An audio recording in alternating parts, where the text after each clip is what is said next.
about 8.5 years ago, it was my wife's 40th birthday, and we were at the Wright's house, and I was, the camera going.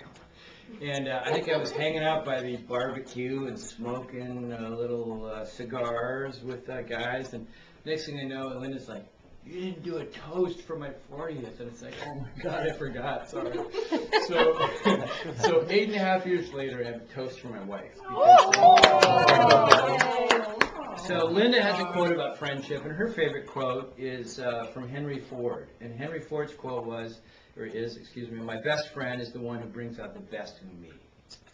And that's really sort of Linda. And she sort of has always had this a quote, and I've looked at that and like, oh, that's a great quote. But you know what? So I started thinking more and more about that quote. And so clearly, Linda, you bring out the best in me. And I'm always in awe of your organizational skills. I mean, you're like the most organized person I know. And your artistic abilities, whether it's like photography or cooking, are just unbelievable. And I mean, your ability to rearrange our house on a regular basis. I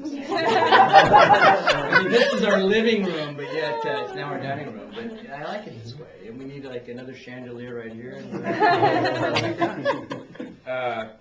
I mean, you're the mother of 2 wonderful children, and I couldn't be happier and more proud of our kids. And your hard work and your perseverance and your stick-to-itiveness has just done so much for us and for our kids.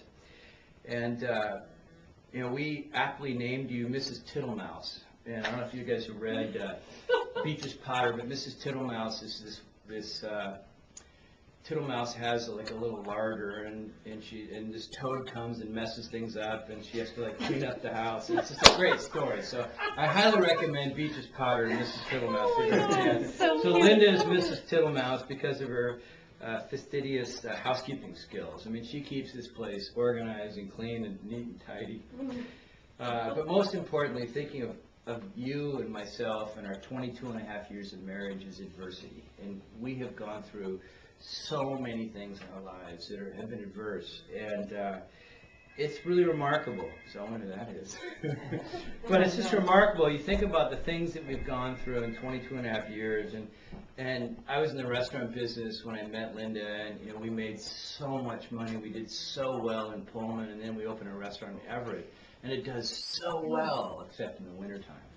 And it does nothing. And then the sun comes out, and it does really well, and in the wintertime it does nothing. And it's just, it was a struggle. I mean, we went from great business to no business, and that was stressful. And we got married, and then we had kids, and we thought, you know, why do we want to be in the restaurant business when we could have so many other things? And then we decided to get out of that, and I worked for 2 years for a real estate company, and after 2 years of that, decided to go to Roach Harbor. And so we flapped to Roach Harbor, and this plane we're in, like, flips over. I mean, we could have lost our lives, and it was the scariest thing for both of us.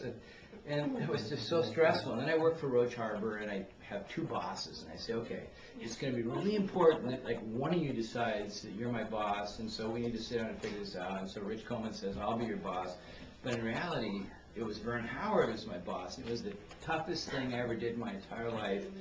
It was the only job I've ever had where I worked for someone else, really. And it was a very, very stressful time to have 2 bosses, and I lasted about 364 days and I left. And then so that was stressful. And then so we have a flying accident. We have this situation at Roach Harbor. Then we build a house, and the day before we're going to move in, the house burns to the ground.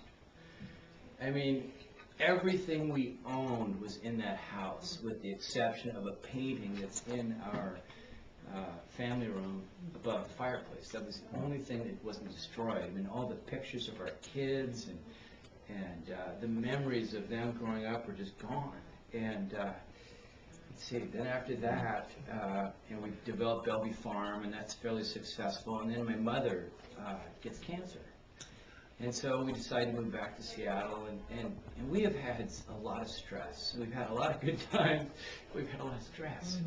And then after she passes away, my father has this wonderful time where he sails and he remarries. And I've spent the last 4 years of my life fighting a woman who is married to my father, who is the most evil person I've ever met in my life. And I just think that, that caused so much stress.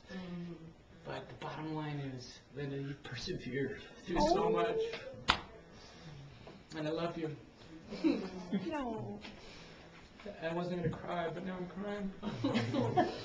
But the long and the short is that you stuck with me through thick and thin. Oh, Carl. It's okay. So you stuck through me through thick and thin, and this toast is about you. Hey, Reiner. So this toast is about you, not about me, but thank you for wonderful 22 and a half years. And our friendship and our love is just remarkable, and I just want you to know that you bring out the best in me. Thank you.